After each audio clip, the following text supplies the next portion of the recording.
प्रणाम है सभी को। स्वागत आज के इस शो में। डेस्टिनी मॉडिफिकेशन अब पॉसिबल है, ऐसा क्लेम करने वाले हैं प्रोफेसर अश्विनी जी अग्रवाल, जिन्हें अभी तक हम टेक्नोलॉजी किंग के नाम से जानते रहे, एम्बेडेड टेक्नोलॉजी के एक्सपर्ट के नाम से जिनको जाना जाता रहा। क्लाइमेट चेंज के बारे में वो बात करते रहे, या उन्होंने बात की डिजिटल लिविंग की, पेन फ्री लिविंग की, तब तक तो ठीक था। लेकिन अब वे क्लेम कर रहे हैं कि डेस्टिनी को मॉडिफाई करना पॉसिबल है, जो अपने आप में एक बहुत बड़ा सवाल खड़ा करता है पूरी ह्यूमन रेस के सामने। तो आइए स्वागत करते हैं अश्विनी जी का आज के इस शो में। बहुत बहुत स्वागत है आपका अश्विनी जी, और प्रणाम। सबसे पहले आपका बहुत बहुत धन्यवाद, आप समय निकालते हैं इस शो में आने के लिए, हमारे क्वेश्चंस का आंसर देने के लिए जी। अश्विनी जी, आपसे सबसे पहले यही प्रश्न मैं पूछना चाहती हूँ आज कि अगर आप वाकई में डेस्टिनी मॉडिफाई करने की टेक्नोलॉजीज जानते हैं, या आप ये करवा सकते हैं, तो किसी भी राष्ट्र की डेस्टिनी, नेशन की डेस्टिनी क्या आप बदल सकते हैं? क्योंकि हमने देखा है कि हर राष्ट्र की एक डेस्टिनी होती है। कहते हैं कि भारत विश्व गुरु है, लेकिन फिर भी आज भी भारत में जो सांप्रदायिकता है, या भारत में जो भी कुछ डिस्टर्बेंसेस हैं, कारण हम उसका कुछ भी कहें, क्या भारत की डेस्टिनी या ग्लोबली किसी भी देश की डेस्टिनी आप बदलवा सकते हैं?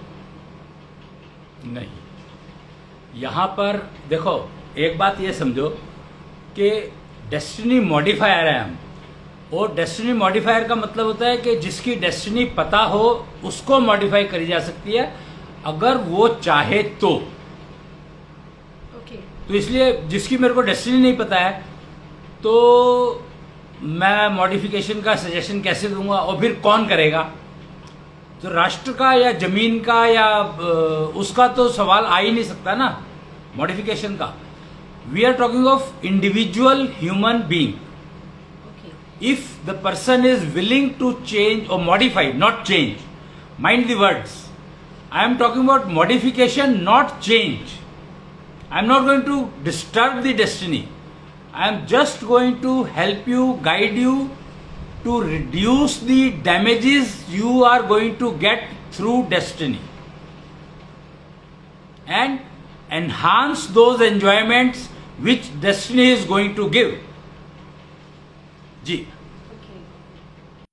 अश्विनी जी, इलेक्शंस जब आते हैं तो अलग अलग एस्ट्रोलॉजर्स प्रेडिक्शन करते हैं कि भारत की कुंडली अब ये कह रही है, भारत के स्टार्स कुछ इस तरह के हैं, इसलिए इस पार्टी की या इस नेता के जीतने की संभावना है।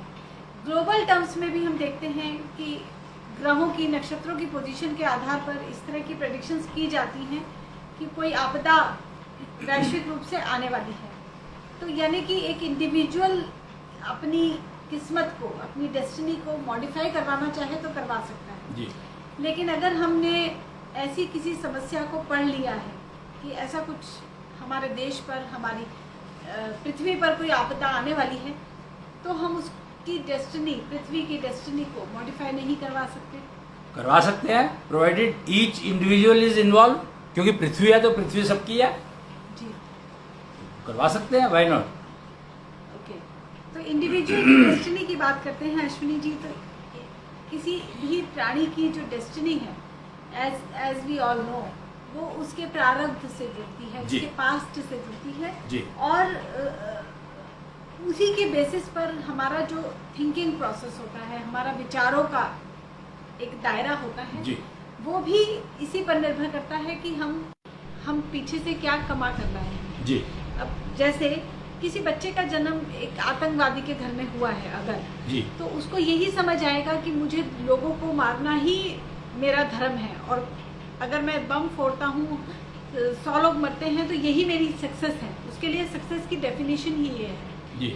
ऐसे किसी पर्सन को अगर किसी वजह से वो चाहता है कि अब मैं अपनी डेस्टिनी को मॉडिफाई कराऊं, जबकि उसका जन्म ही ऐसे एनवायरनमेंट में हुआ है, उसकी पालना भी इस तरह के लोगों के बीच में हुई है, तो क्या वो अपनी डेस्टिनी को मॉडिफाई करवा के एटलीस्ट इस तरह के नरक जैसे जीवन से बाहर आ सकता है? ये तो डेस्टिनी रीडर क्या बता रहे हैं वो तो उसके ऊपर डिपेंड करेगा ना। See, I am totally dependent on what destiny reader is saying. Suppose वो गलत पढ़कर दे देता है तो उसकी डेस्टिनी में वो है ही नहीं, तो मॉडिफाई, मैं तो मॉडिफाई करवा दूंगा, पर वो मॉडिफाई हुआ या नहीं हुआ कैसे पता लगेगा? Okay, you understand? So my system is dependent on destiny readers. तो इसका मतलब ये हुआ कि हम लोग अपनी जैसे कई बार हम अपने प्रेजेंट हालातों से बहुत सिक हो जाते हैं, परेशान हो जाते हैं, और हम कोई चेंज चाहते हैं, अपने रिलेशंस में परेशान हैं, ऑफिस में परेशान हैं, तो ऐसे लोग जब कोई सॉल्यूशन ढूंढने लगते हैं और वो बाय चांस किसी डेस्टिनी मॉडिफायर के पास है, वो किसी डेस्टिनी रीडर पर विश्वास नहीं करते, ठीक है, और वो अब आपके पास यानी कि डेस्टिनी मॉडिफायर के पास पहुंचे, तो क्या आप उन्हें कंपल्सरीली ये कहेंगे कि आप पहले डेस्टिनी को रीड करवा के? नहीं. यहाँ पर I will not go for destiny. I am not interested in knowing destiny. I would like to I would go for solving the problem the person is facing. Okay. So you understand what the difference between the two. The person who has reached me directly has come for the problem, solution for the problem. I am a solution provider. I am a relationship troubleshooter. I am a declared awarded relationship troubleshooter. So I can understand the problem what he is trying to convey, or she, the person is trying to convey me the problem, and if he tells me the problem, and then I can definitely help him solving the problem. Means चाहे उस person ने destiny read करवाई है चाहे नहीं करवाई है, आप उसकी प्रॉब्लम से उसको एक बार को बाहर निकलने में हेल्प कर सकते हैं. Only that. I am not interested in destiny at all. Destiny modifier, I am a destiny modifier. I am a problem troubleshooter also. Ji. So I would, if the person has come to me for problem, or he has come to me for a problem which is going to come. Ji. So destiny reader से अगर कोई मिलकर के आया है तो वो the problem which is going to come, he is talking about that, or she, that person is talking about that problem which is going to come. So that is through destiny readers. But otherwise, if somebody is facing a problem today, and if he comes to me for the solution, then definitely I will be able to guide him. Okay. So is it possible that suppose we are into a serious trouble, जैसे office में, या कई बार ऐसा होता है लोगों के साथ कि वो कर्जे में डूब जाते हैं, एक लोन चुकाने के लिए दूसरा लोन लिया, कई जगह की EMIs चल रही हैं. ऐसे बहुत लोग मैंने देखे हैं कि जिनकी अर्निंग तो 2-3 लाख, 4 लाख, 5 लाख भी पर मंथ है, बट इतने सारे उनकी EMIs और लोन के रिपेमेंट्स हैं कि they are feeling like dying, they feel like कि वी आर फिनिश्ड. तो क्या आप फाइनेंशियल सेक्टर में इस तरह के प्रॉब्लम्स से भी बाहर आने में हेल्प आउट करते हैं? यहाँ पर डेस्टिनी रीडर के बिना नहीं कर पाऊंगा. Here you have to get your destiny read through a person who actually understands what is destiny reader. Destiny reader जो होते हैं वो unless they are using 3, 4, 5 technologies together, मतलब वो palmistry भी यूज कर रहे हैं, वो फेस रीडिंग भी यूज कर रहे हैं, वो एस्ट्रोलॉजी भी यूज कर रहे हैं, वो जोडियक भी यूज कर रहे हैं, वो न्यूमरोलॉजी भी यूज कर रहे हैं. एक destiny reader if is verifying the destiny using these 3, 4, 5 technologies, then I can definitely help him. अच्छा, मतलब तब आप ये जान पाएंगे कि इसकी डेस्टिनी में कितना परेशानी लिखी है, तो उसके अकॉर्डिंग आप उसको गाइडेंस दे पाएंगे. एक और सब्जेक्ट हम लोगों ने समझा है वो है फ्री विल का. Free will. एक स्टोरी हम लोगों को बचपन में सुनाई जाती थी कि किसी प्रोफेसर ने एक चिड़िया को अपने हाथ में रखा और बच्चों से पूछा कि बताओ मेरे हाथ में चिड़िया है, वो जिंदा है या मरी हुई? किसी ने कहा जिंदा है, किसी ने कहा मरी हुई. एक स्टूडेंट ने ये कहा कि अभी तो वो आपके हाथ में ही है. इसका मतलब यह है कि अगर मैं कहूँगा कि जिंदा है तो आप उसको मार देंगे और फिर मुझे दिखाएंगे, अगर मैं कहूँगा मरी हुई है तो आप जिंदा ही मुझे दिखा देंगे. In any case destiny is in your hands. That is what the game is. Destiny is in humans hand. ये बात कहाँ तक सच है? पामिस्ट करता क्या है? पामिस्ट हमारी लाइंस को रीड करते हैं, यानी कि मतलब हाथ से ही पड़ता है ना? पर हैंड्स का मतलब हैंड्स की लाइंस ये कौन सा लॉजिक हुआ? अरे हाथ पड़ता है तो डेस्टिनी नेचुरली उसके हाथ में है ना, वही तो पढ़ रहा है वो। ओके। तो यहाँ पे जो हमारी फ्री विल है, जैसे उस प्रोफेसर की अगर फ्री विल होती है, उसकी चॉइस होती है और वो उस बर्ड को खत्म कर सकता था, मार सकता था, और वो चाहता तो उस बर्ड को जिंदा छोड़ सकता था। यानी कि अब उस चिड़िया की किस्मत उस प्रोफेसर के हाथ में थी। जी बिल्कुल। तो ऐसा कैसे हो सकता है कि किसी ह्यूमन बीइंग के हाथ में हमारी किस्मत या किसी की भी किस्मत आ जाए? तो फ्री विल यही है जी प्रिसाइजली, कि फ्री विल का ही हम लोग तो यूज करते हैं। हम लोग जो डेस्टिनी मॉडिफायर में, मॉडिफिकेशन में, we are precisely using the free will given to that person and we are manipulating that free will only. You understand? कि डेस्टिनी मॉडिफिकेशन में इस फ्री विल का ही मेन रोल है। मैनिपुलेटिंग द फ्री विल मैं समझ नहीं पाई, what exactly is manipulating the free will? अब ट्रेड सीक्रेट्स तो मैं नहीं बताऊंगा। मतलब इसका मतलब क्या है, इसका इफेक्ट क्या है? फ्री विल को तुम यूज करते हो, फ्री विल का क्या करोगे? तुम्हें फ्री विल है, everybody knows that free will मुझे दो। एक ना तुम्हें सुना होगा, भगवान जी ने कहा था, कृष्ण ने कहा था कि अपने आप को मुझे समर्पित कर दो। अब पर्सनली मुझे ऐसा लगता है कि ये सब कहने की बातें हैं। हम कोई भी मनुष्य किसी को भी कैसे समर्पित कर सकता है? Very good, this is a perfect question. It is very easy, it is very very easy that अपने आप को समर्पित करना तो सबसे आसान काम है। मुझे लगता है ये कुछ ऐसा है कि हमने बस आंखें बंद करके एज्यूम कर लिया कि हम अमेरिका में हैं। इट्स जस्ट दैट हम समर्पित शब्द हाँ हमारी स्पिरिचुअल सेक्टर में बहुत ज़्यादा यूज किया जाता है, but I have never understood what समर्पित is. I will tell you, work from home, try to understand work from home. Can't you do work sitting here of America? जी तो वो क्या है? हाँ, हमने कुछ टेक्नोलॉजी यूज करके we could connect from the team of America. That's it. So with the help of technologies, you can definitely manipulate your free will.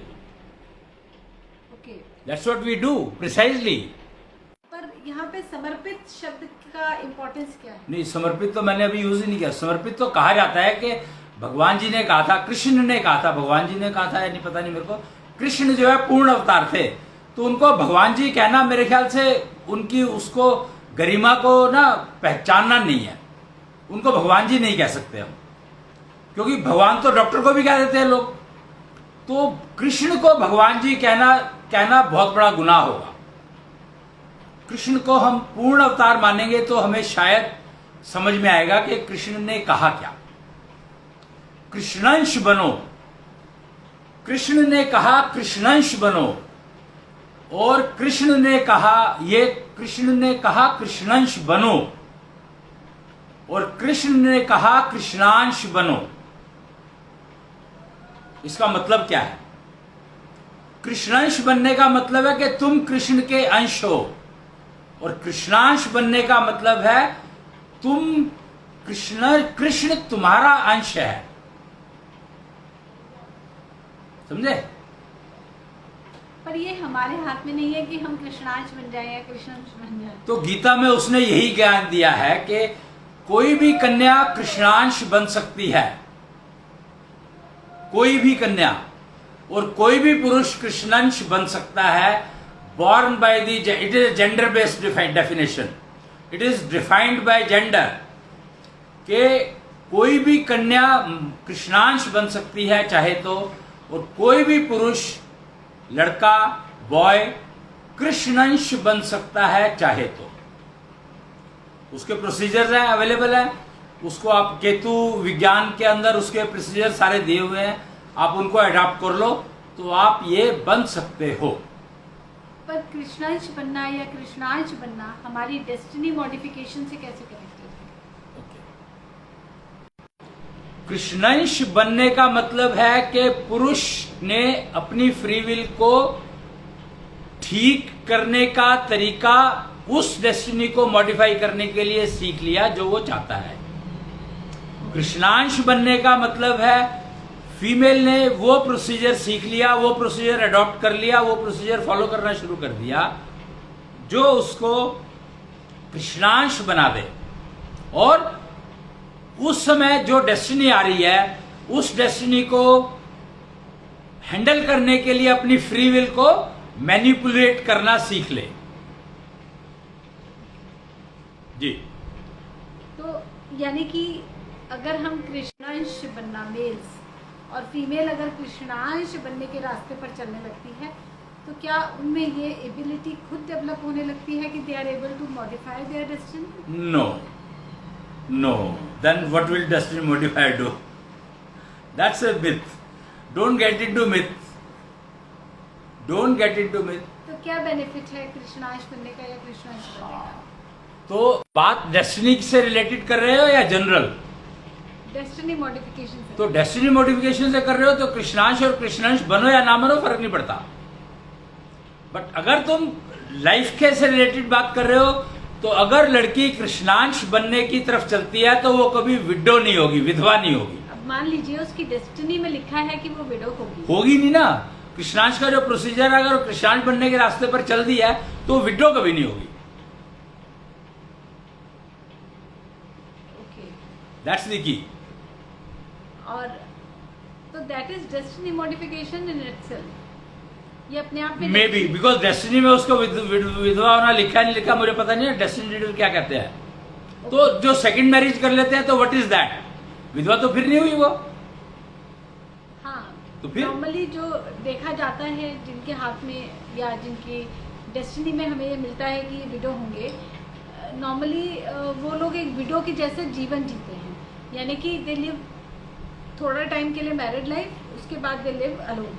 But they can marry also ना, दे रीमैरी कैन मैरी। बट अगर उन्होंने उनका remarriage है तो ऐसे cases में हाथ में रीमैरिज के साइंस मिलेंगे, 2 शादियों के हमें साइंस मिलेंगे, और नॉर्मली विडो होने वाले साइंस नहीं मिलेंगे।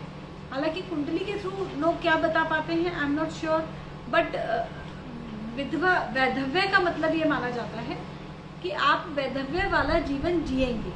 तो वैधव्य वाला जीवन होता क्या है? लाइक आप किसी के साथ थे लेकिन अब आप उसके साथ नहीं हैं, तो किसी और के साथ हो जाओगे। अगर हो जाओगे तो फिर आप वैधव्य वाला जीवन नहीं जी रहे हैं। That's right. तो आपके हाथ में भी उस तरह के सिम्टम्स नहीं मिलेंगे। मान लो मेरे हाथ में नहीं है, वैधव्य होना है मेरे हाथ में, और मैंने एक और दूसरे के साथ शादी नहीं करी, बट आई स्टार्टेड लिविंग। ऐसे हालात नहीं बन पाएंगे, आपको कोई और मैच नहीं मिल पाएगा या आपका तो मन वो नहीं रहेगा। Okay, I got it. तो वो डेस्टिनी मॉडिफिकेशन पॉसिबल है। ओके, जी। तो डेस्टिनी मॉडिफिकेशन एक्चुअली अपने आप में एक बड़ा क्लेम लगता है। इनफैक्ट ऐसा लगता है कि आपने अपने आप को भगवान होने का ही क्लेम कर दिया। नहीं, सॉरी, भगवान अगेन मैंने कहा कि मुझे भगवान बनने में कोई इंटरेस्ट नहीं है, because I am not a doctor, I am not a lawyer. वकील नहीं हूं मैं कि मेरे को लोग भगवान माने। मैं डॉक्टर नहीं हूं लोग मुझे भगवान माने। मैं ऐसा कुछ भी नहीं हूं जो मुझे जिसके लिए मेरे को लोग भगवान माने। मेरे ख्याल से ऐसा कुछ भी नहीं मैं करता काम जिसके लिए मेरे को लोग भगवान माने। I am only A plain simple trouble shooter. Trouble shooting, yes, आप एक सेलिब्रेटेड रिलेशनशिप ट्रबल शूटर हैं। आपको इस बात के लिए अवार्ड भी मिला है। रिलेशनशिप ट्रबल शूटिंग और डेस्टिनी मॉडिफिकेशन क्या मोर और लेस सिमिलर लाइंस पे काम करते हैं? Destiny with respect to relations. हाँ, So then it works there only. There it's meant for that. Actually, this how it got developed. Destiny modifier. I became a destiny. I was declared destiny modifier only a week, 10 days back. okay. I was only a relationship troubleshooter, and then somehow or the other people say यार आपने तो मेरे ग्रह बदल दिए। मतलब actually हुआ क्या कि बहुत सारे बड़े बड़े ज्योतिषी मेरे पास आए और उन्होंने ये क्लेम किया कि मैंने उनके ग्रह बदल दिए। अब कैन यू इमेजिन कोई ग्रह बदल सकता है क्या? मैं ग्रह बदलने के लिए ग्रह के पास जाना पड़ेगा, क्या करना पड़ेगा, मुझे तो पता भी नहीं एस्ट्रोलॉजी कहते किसको है। बट उन्होंने कहा, वो बुजुर्ग थे मेरे से 10-10 साल, 15-15 साल, 20-20 साल बड़े थे, तो मैं उनको क्या कहता। आर्ग्यूमेंट करना तो मेरी नेचर है ही नहीं। अगर मैं आर्ग्यूमेंट करूंगा तो मैं रिलेशनशिप ट्रबल शूटिंग कर ही नहीं सकता।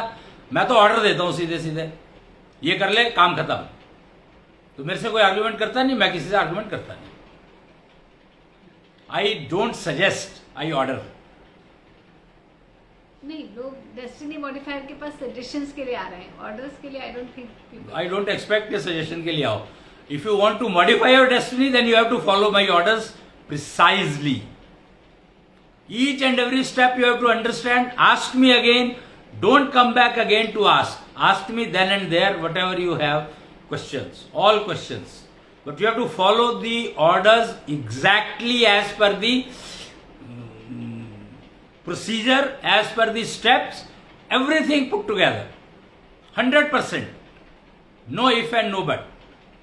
ओके अश्विनी जी, जब रिलेशनशिप ट्रबल शूटिंग की बात चली है तो आजकल एक बड़ा सोशल मीडिया पे इस तरह की पोस्ट फ्लोट करती हैं कि बेटी के घर में बेटी की माँ आग लगाती है तो शादियाँ नहीं चल रही हैं, मोबाइल की वजह से रिलेशनशिप्स में डिस्टर्बेंस आ रही है।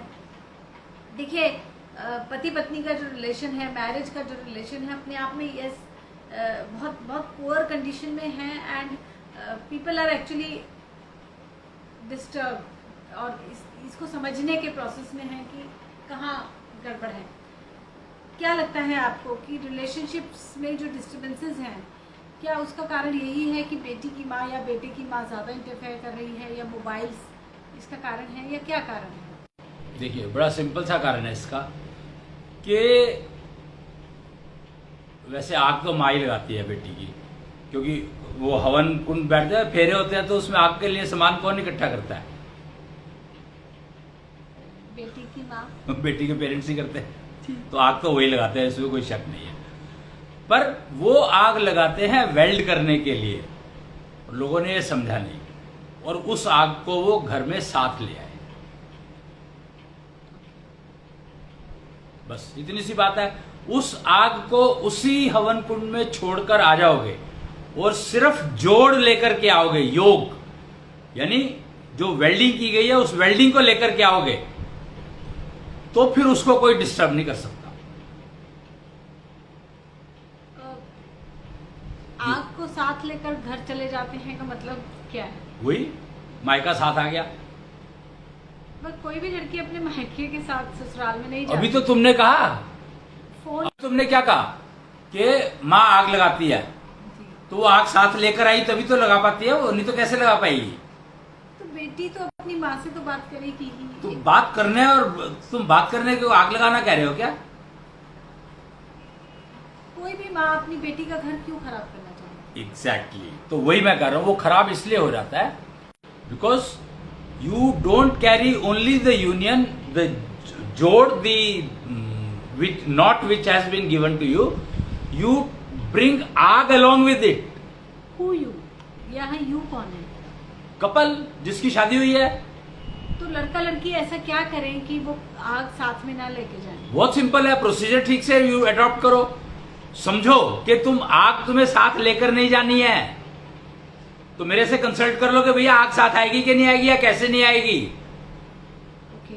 और कहने वाले तो ये भी कहते हैं कि बेटे की माँ भी आग लगा रही है, और जबकि बेटे की माँ तो उसी घर में रह रही है जिस घर में नॉर्मली बेटा बहू रहते हैं। वो एक्चुअली वही हुआ ना, फीमेल्स आर वेरी स्मार्ट, तो दे स्टार्टेड टॉकिंग अबाउट के तू अपने घर से आग लेके आई है, और उसकी बेटी जो दूसरे घर में गई है तो उसको वो कह रही है तू अपने घर से आग लेके आई है। तो बेसिकली दे तो माँ ही रही है ना, चाहे इसकी माँ दे रही हो चाहे उसकी माँ दे रही हो, how does it matter? You don't have to. आग आती है अग्निकुंड से, जो जिसमें फेरे हुए थे उसकी वजह से आग आती है। शादी के तो और भी कई प्रोसीजर्स हैं जिसमें अग्निकुंड में फेरे नहीं होते हैं, जैसे कोर्ट मैरिजेस या और सेक्टर्स में जिस तरह से विवाह होता है। सिर्फ हिंदू रिलीजन में ही विवाह में हम आग को यूज करते हैं, बाकी रिलीजन्स में नहीं। क्यों? मोमबत्तियां हर जगह लगाते हैं, किसने क्या दिया? सब जगह आग लगती है भाई, आग हर जगह यूज होती है। अगरबत्ती लगाई जाती है, धूप बत्ती लगाई जाती है, अगर मोमबत्ती लगाई जाती है, ऑल दीज आर आग only. Okay, I am talking about all kind of fire, what ever which ever way it is. इसका मतलब आग ना लगे। नहीं, आग लेकर ना आए साथ में। Couple should not carry the fire from there, that is the key. Relationships में तो डिस्टर्बेंसेस और भी फॉर्म्स में हैं, है? जैसे और भी कई फॉर्म्स में डिस्टर्बेंसेस हैं। तो आग अगर नहीं लेकर आएंगे तो वो ज्वाइंट जो है वो कभी मोल्टन स्टेट में नहीं आएगा।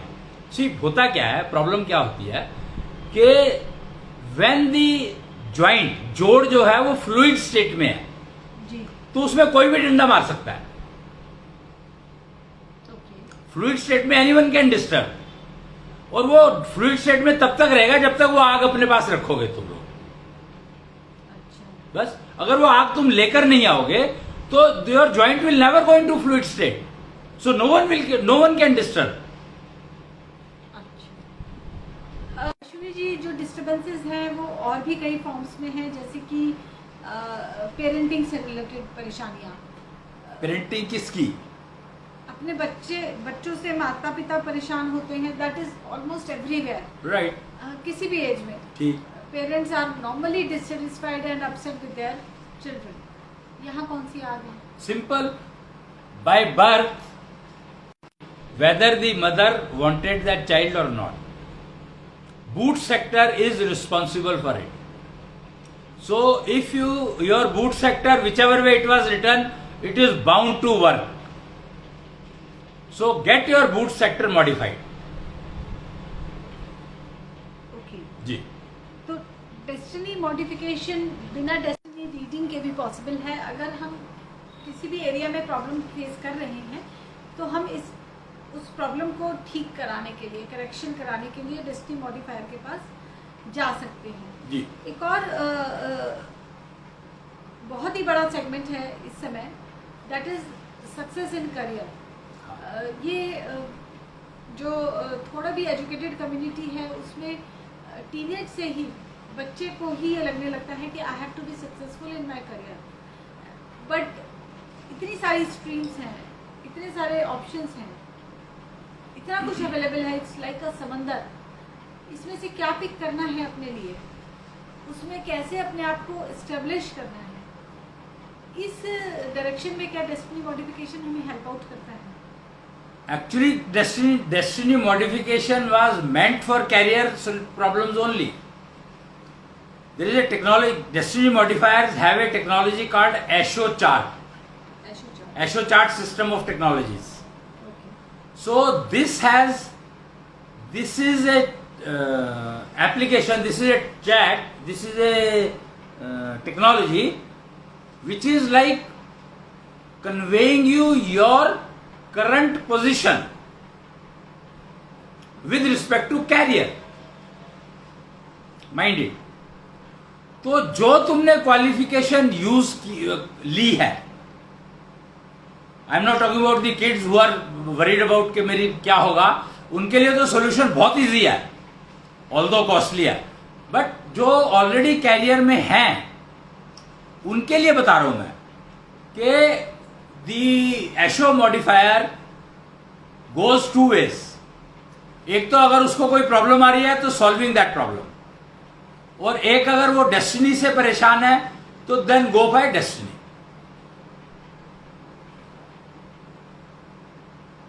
मीन्स अगर करियर को लेकर अपना कोई डिसीजन लेना है तो करियर काउंसलर्स के पास जाए। नहीं, कैरियर काउंसलर के पास जाकर के क्या करोगे तुम? उनके पास तो कुछ है ही नहीं तुम्हारे को देने के लिए। That is what they are only advertising some colleges. That's it, correct. So you have to understand first what is the ASHO chart of the candidate when you are giving admission. Actually it is very important for admissions, and you should not give admission to a student who does not have threshold level ASHO chart of his or her.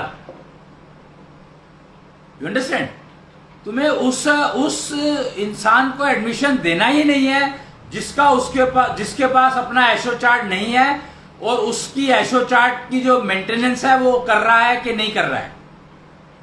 उसको admission देना नहीं है, उस इंसान को नौकरी देनी नहीं है जिसके पास अपना एशो chart according to the skills नहीं है। और उसको तुम्हें नौकरी स्टार्टअप करना नहीं है, उसको स्टार्टअप के लिए फंडिंग करनी नहीं है जिसके पास अपना एशो चार्ट मेंटेन नहीं है उसकी टीम का। एशो चार्ट में ऐसा क्या खास है कि आप पूरी तरह से करियर की सक्सेस को एशो चार्ट पे डिपेंडेंट है, ऐसे बोल रहे हैं? एशो चार्ट देखोगे तो पता लगेगा तुम्हें। There is a video on it which you can see on YouTube, YouTube कहीं पे होगा, उस पर पड़ा होगा, देख सकते हो। एशो चार्ट सर्च करोगे तो मिल जाएगा। तो एशो chart conveys the fundamental strength of the person.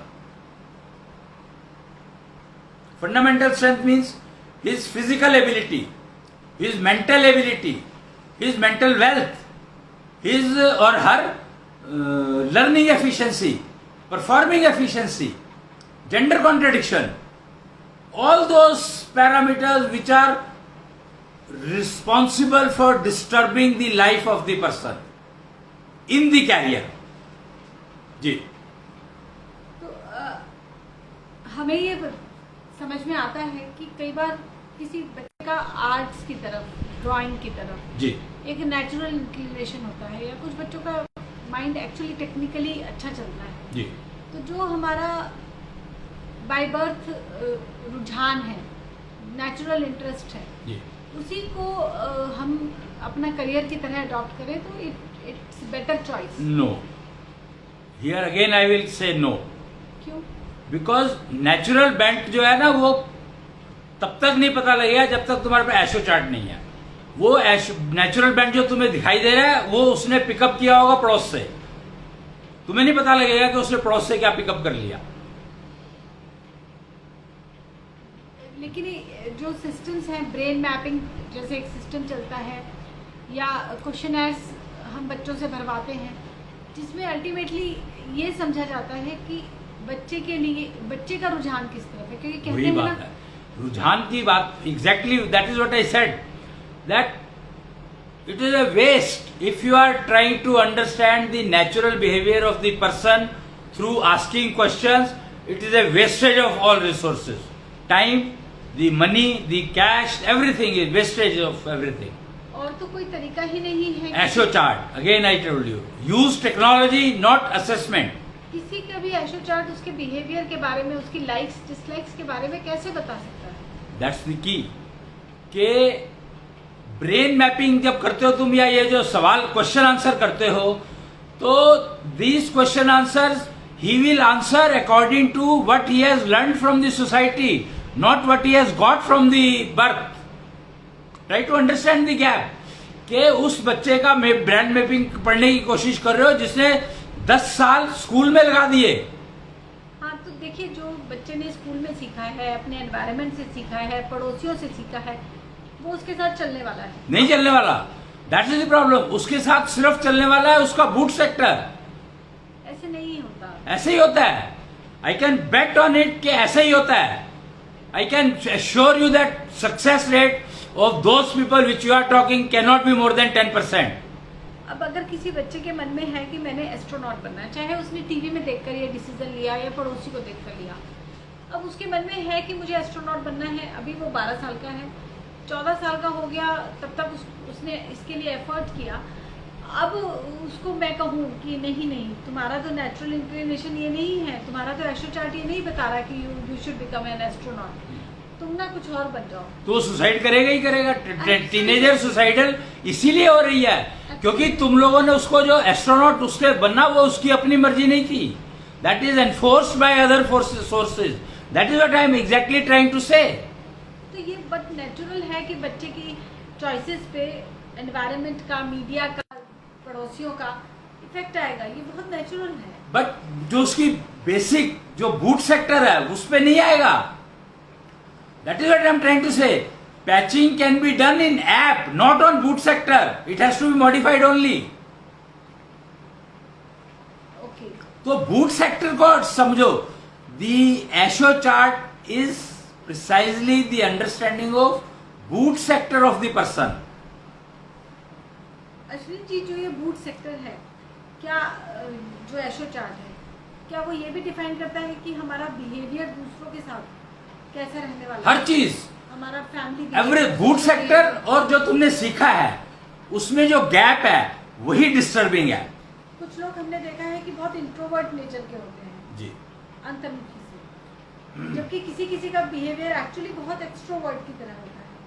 तो this difference is defined by what? Boot sector के जो उसका बच्चे का पता ही नहीं था कि वो एक्सट्रोवर्ट होगा या इंट्रोवर्ट होगा, और उसको जबरदस्ती एक्सट्रोवर्ट या इंट्रोवर्ट बनाने की कोशिश करी गई पेरेंट्स द्वारा। मेरा बेटा राजा है, मेरा बेटा इंजीनियर है, जबकि वो बहुत अच्छा एस्ट्रोनॉट बन सकता था, बट उसके दिमाग में सिर्फ इंजीनियरिंग डाल दी, या उसके दिमाग में सिर्फ मेडिकल पुश कर दिया, और बिना डेस्टिनी पढ़ाए। अगर उसकी डेस्टिनी पढ़ लेते तब भी कुछ फायदा होता शायद। Here the destiny readers role becomes very very important. कि अगर पेरेंट्स को पहले ही पता लग गया कि इसकी डेस्टिनी जो है एस्ट्रोनॉट बनने की है नहीं, तो they will not push the person towards making astronaut, और they if they want that this person should become astronaut, तो they will try to modify their some destiny so that he can go towards that area. But that can be done only at the age of 3. Mind it, at any age it is not possible. Means at the age of 3? 3 साल की as तक अगर आप destiny modification का काम कर लेते हो जी, तो हम एटलीस्ट, क्योंकि हर डेस्टिनी मॉडिफिकेशन के लिए कुछ टाइम चाहिए होता है कि इतना टाइम चाहिए ही चाहिए उसको, वो एक्सरसाइज करने में या वो दवाई लेने में, या वो कोर्स है उसका ड्यूरेशन। 3 साल की एज तो बहुत कम होती है। तो पेरेंट्स करेंगे ना, दैट्स व्हाट। बट उस एज तक तो कोई प्रॉब्लम दिखती ही नहीं। नहीं, मैं तो डेस्टिनी बता रहा हूँ कि अगर तुम चाहते हो कि तुम्हारा बच्चा इंजीनियर बने, और उसकी डेस्टिनी में इंजीनियर बनना है कि नहीं है। देखो मैं क्या कह रहा हूं, समझो बात को। डेस्टिनी मॉडिफिकेशन कहाँ यूजफुल है? मान लो मेरे पेरेंट्स कहते हैं कि, जो मेरे पेरेंट्स क्या, मैं तो बुढ़ा हो गया, मैं खुद ही ग्रेट ग्रैंड पेरेंट हो चुका हूँ शायद, तो मेरे को पता नहीं है वैसे, पर मैं ये बता रहा हूं कि मान लो पेरेंट्स कहते हैं कि हम अपने बच्चे को इंजीनियर बनाना चाहते हैं और इलेक्ट्रॉनिक्स में बनाना चाहते हैं सपोज, और फिर वो कहते हैं कि अब इसके लिए मैं क्या करूं, वो मेरे पास डायरेक्ट आते हैं, तो मैं कहूंगा कि go and ask A destiny reader, इसकी डेस्टिनी में है कि नहीं है। अगर उसकी डेस्टिनी में है तो प्रॉब्लम ही नहीं है। अगर उसकी डेस्टिनी में नहीं है तो फिर उसकी डेस्टिनी में क्या है ये समझा जाएगा, डेस्टिनी रीडर क्या कह रहा है। अब मान लीजिए किसी ने डेस्टिनी रीड करवाई, हाँ, और उनको ये पता लगा कि हमारे बच्चे के हाथ में ज्यादा पैसा नहीं है, ठीक है, और ज्यादा पढ़ना भी नहीं लिखा है, ठीक है, तो जो आमतौर पे डेस्टिनी रीडर्स हैं वो ये सजेस्ट करते हैं कि आप इसको ना ज़्यादा पढ़ाने के चक्कर में मत रहिएगा, ठीक है। आप बेकार परेशान होंगे, ये भी परेशान होगा, क्योंकि सपोर्ट नहीं मिल रहा है हमें डेस्टिनी की तरफ हाँ से। हाँ, ठीक है। कौन तो पेरेंट्स यहीं पर ही डेस्टिनी रीडर मार खा रहे हैं। See precisely this is the point where destiny readers का जो फेथ है वो खत्म होता जा रहा है डेस्टिनी रीडर्स के ऊपर। क्यों? उनको डेस्टिनी रीड करके बता देना था भैया ये है लिखा हुआ, सजेशन नहीं देनी चाहिए थी। You understand? जी, तो उस सजेशन देने की बजाय you should have told them that consult A destiny modifier, that is the की। तो फिर जो वो पेरेंट है या जो भी इंसान है डेस्टिनी रीडर के पास ज्यादा, उसका डेस्टिनी रीडर के ऊपर फेथ कभी भी डिस्टर्ब नहीं होगा, क्योंकि destiny reader is not a destiny modifier, that is the difference. पर डेस्टिनी रीडर ने अगर देखा है तो ऑब्वियस है कि वो तो कुछ ना कुछ सजेस्ट करेगा। तो वही प्रॉब्लम है ना, जो चीज जो तुम्हारे पास है ही नहीं है उसको तुम सजेस्ट क्यों करोगे? Modification is not possible for a destiny reader. तो that he has to understand, no? हाँ, वो मॉडिफाई तो नहीं कर सकते हैं, पर वो ये तो हर एक डेस्टिनी बोलता ही है कि देखिए आपकी डेस्टिनी में लिखा है, इसको स्वीकार कर लीजिए, इससे लड़िए मत, इससे जूझिए मत, क्योंकि हम यही समझते हैं कि जो लिखा है वो तो होकर ही रहेगा। जो लिखा है वो होकर रहेगा, but there is something called destiny modification. Destiny modification There is something called destiny market में modification. अब रख रहे हैं। This is a completely new plate. I can't help it. I am doing it since 20 years. Okay, destiny modification मतलब I used to call it relationship troubleshooting, but now people say that you are able to modify planets. तो उसके बाद समझ में आया कि relationship trouble shooting उसको destiny reader ने, एस्ट्रोलॉजर ने कह दिया कि भैया तेरा तो ऐसे ही चलेगा, और उसकी लाइफ बहुत बढ़िया चल रही है, उनकी कपल लाइफ। तो फिर वो क्या कहेंगे? तेरा तो ऐसे ही चलेगा मींस की कपल लाइफ अगर बहुत अच्छी चल रही है तो नहीं, उसने जो डेस्टिनी रीडर ने, एस्ट्रोलॉजर ने कहा कि भाई तेरी जिंदगी में तो प्रॉब्लम ही प्रॉब्लम है, ओके, शादी के बाद की। हाँ, शादी मत कर।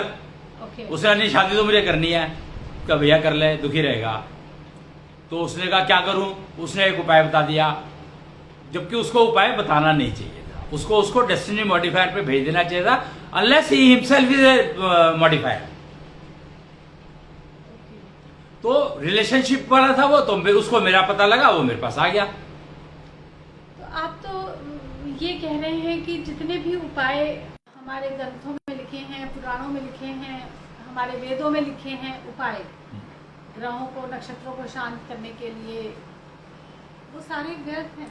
मैं नहीं कह रहा हूँ, मेरे को पता ही नहीं है ना, तो मैं कैसे कह दूं व्यर्थ है? तो जिनको उपाय पता है, मैं उपाय नहीं जानती हूँ, लेकिन जिन लोगों को उपायों के बारे में पता है वो तो सजेस्ट करेंगे ही। तो मैं कह नहीं सकता ना इसमें कुछ। मेरे को see, I have no objection in, I तो consider that you become a destiny modifier. I am not stopping for it, no. See, I am a destiny modifier doesn't mean that I am the only one destiny modifier in the universe. So, whatever you are doing, you keep doing. I am just telling that why the people are losing faith on destiny readers. I was just trying to give that reason behind it. I am not saying that any destiny reader cannot be a destiny modifier also. I didn't say that. तो अब यहाँ पे एक और जो question उठता है जी, वो उठता है कि कंपटीशंस क्लियर करना। जी, क्योंकि हम लोग डेस्टिनी में रीड करते हैं तो कंपटीशन क्लियर करने के लिए आपका एक योग बनता है जी, अगर वो आपका बन रहा है तभी आपका कंपटीशन क्लियर होगा। जी, स्पेशली जो यूपीएससी टाइप के जो कॉम्पिटिशन्स हैं।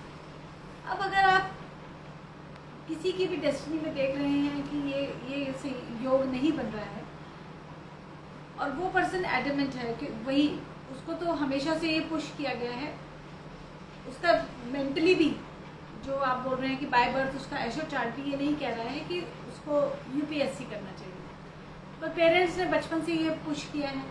अब वो हो गया है 22-23 साल का, क्योंकि 21 की उम्र के बाद तो आप अपीयर होना शुरू करते हैं टेस्ट में। अब अगर वो यूपीएससी छोड़ता है तो उसके पास सुसाइड करने के अलावा कोई ऑप्शन नहीं बचता, because he has not learned anything else. उसने कुछ और सीखा ही नहीं है, उसको कुछ और समझ ही नहीं आया। ठीक है। अब उसका एशो चार्ट कह रहा है कि UPSC is not for him. अब आप क्या करेंगे? Again now we are talking of competition. जी, अगर कंपटीशन में 10 ही सीट है जी, तो हो सकता है कि 25 लोग ऐसे हैं जिनका डेस्टिनी कैरी हो के तुम बनोगे, वो यूपीएससी क्लियर कर लोगे। How does it matter? Seat तो 10 ही है, मिलेगा तो फिर भी कुछ नहीं मिलेगा या नहीं मिलेगा ये डेस्टिनी से पढ़ा जा सकता है। दैट्स द टाइम से।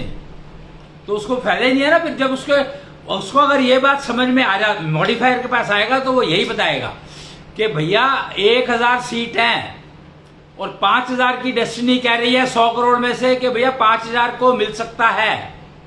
तो मिलेगा 1000 को। फिर लेकिन फिर वो सुसाइड के रास्ते पर ही तो चलेगा। क्या जाने दो ना, फिर उसको कोई रोक नहीं सकता है। हो सकता है उसकी डेस्टिनी कॉल कर रही है सुसाइड के लिए। तो क्या इसमें डेस्टिनी मॉडिफायर का रोल नहीं रहा? अगर वो सुसाइड नहीं करना चाहता तो रोल है ना। सी, उसकी डेस्टिनी में क्वालिफिकेशन वो नहीं मिलेगा, वो लिखा हुआ है, तो उसकी डेस्टिनी में उसकी जगह पर लिखा हुआ है सुसाइड करना, तो आई कांट हेल्प इट। अगर वो रोकना चाहता है अपने आप को कि मैं सुसाइड ना करूं, तो आई कैन गाइड।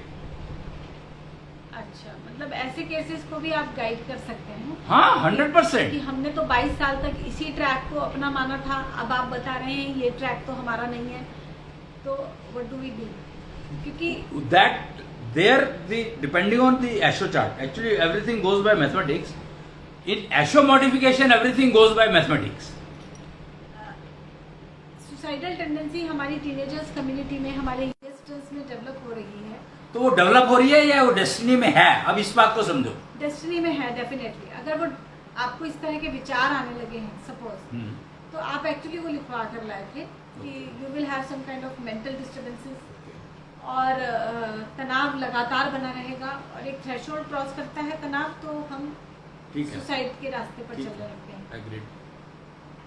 और आजकल जो मैं यंगस्टर्स का अगर डेस्टिनी पढ़ती हूँ, तो यस आई एम फाइंडिंग कि ये प्रॉब्लम्स बढ़ रही हैं, और इस बात से सारे डेस्टिनी लीडर्स एग्री करेंगे। ठीक।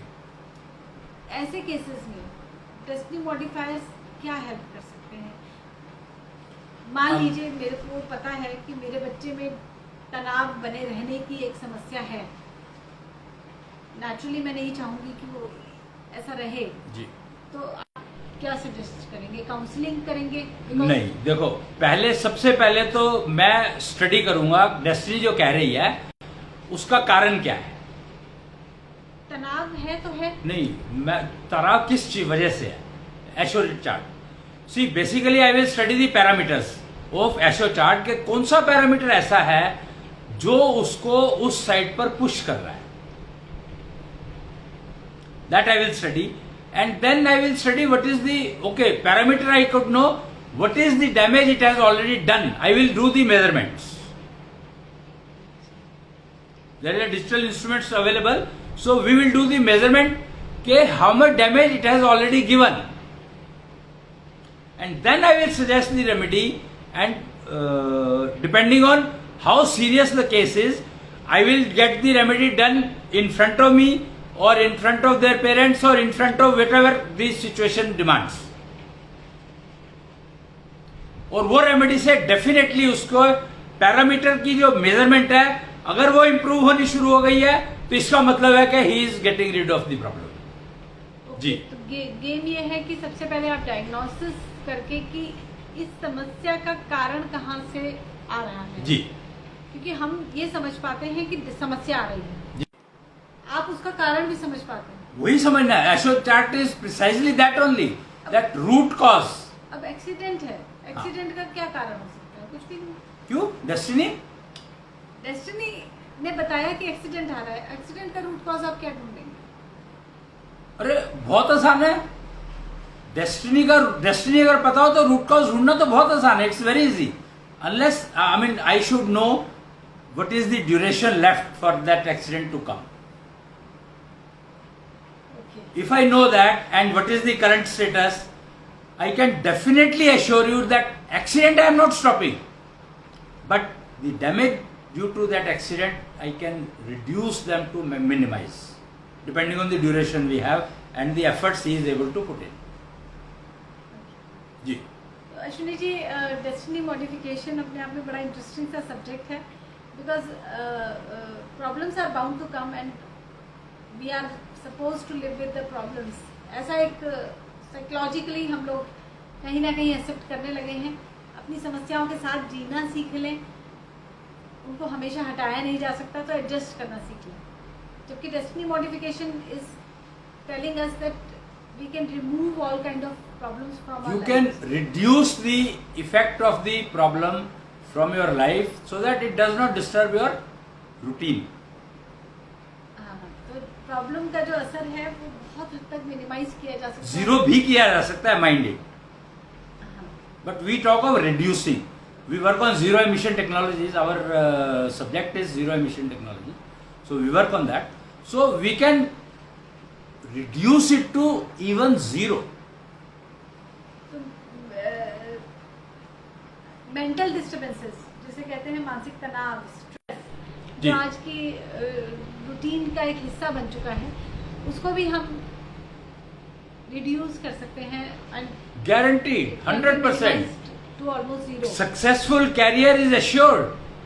सक्सेसफुल। अच्छा, एक और यहाँ पे आज मेरा ये आखिरी प्रश्न है क्योंकि जी। समय तकरीबन हो चला है। जी। जिनकी उम्र 45, 50, 55 ये हो चुकी है and still they are not satisfied with their career. Okay.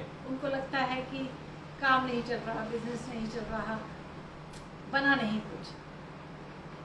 क्या उन लोगों के लिए भी डेस्टिनी मॉडिफिकेशन में कुछ हेल्प है? सब कुछ है, but they have to ask destiny reader first. Means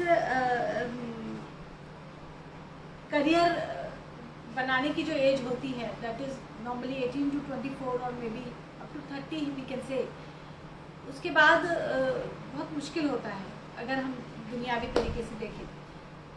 लेकिन जिन लोगों को अभी भी जो जूझ रहे हैं अपनी बिजनेस से प्रॉब्लम से, जॉब की प्रॉब्लम से, उन लोगों के लिए भी डेस्टिनी मॉडिफिकेशन अच्छी एज में भी पॉसिबल है। पॉसिबल है, बट डेस्टिनी रीडर्स के बाद that person has to go to destiny reader, then only he can come. अच्छा, बिना डेस्टिनी रीडर के So we can help solving the problem, particular problem if they are facing, that we can help in solving. But if it is destiny, then destiny reader has to tell. क्योंकि जैसे मैंने ऐसे कई लोगों को देखा है, एक जॉब की नहीं चल पाए, दूसरी जॉब की नहीं चल पाए, अच्छा एक दुकान खोल ली नहीं चल पाया, तो दे लिव अ लाइफ 45 हो गई है, 50 हो गए हैं, बट एक मन में डिससेटिस्फैक्शन रह जाता है कि हमारा काम नहीं चला या हम कुछ कर नहीं पाए, जी जी चाहे फाइनेंशियली वो कैसा भी कर। जी। तो इस तरह के लोगों में मैंने एक टेंशन और एक कॉन्फिडेंस खत्म हो जाना, लाइफ के लिए उमंग खत्म हो जाना देखा है। जी। उनकी डेस्टिनी में मिलता है कि आपको बहुत ज़्यादा पैसा आपका नहीं बनेगा या वो ठीक है, जो भी डेस्टिनी रीडर कहेगा तो then I will go according to that. Okay जी। तो So destiny- that is must. That if that is the age and there still the career is struggling is there, हाँ। so then I will not go for any suggestion till I know the destiny reader's okay advice. I mean destiny reader's book. ठीक है। जी। तो अश्विनी जी, आज के लिए मुझे लग रहा है कि समय हो चला है और आपसे बातचीत करते हुए अभी और समझना चाहेंगे डेस्टिनी जी। मॉडिफिकेशन के सब्जेक्ट को हम जी। इसको स्पिरिचुअल एंगल से भी समझेंगे, सोशल एंगल से भी, पॉलिटिकल एंगल से भी और इकोनॉमिकल एंगल से भी। जी। आज के लिए इतना ही। बहुत बहुत धन्यवाद आपका। प्रणाम। प्रणाम। शुक्रायु भगवान की जय।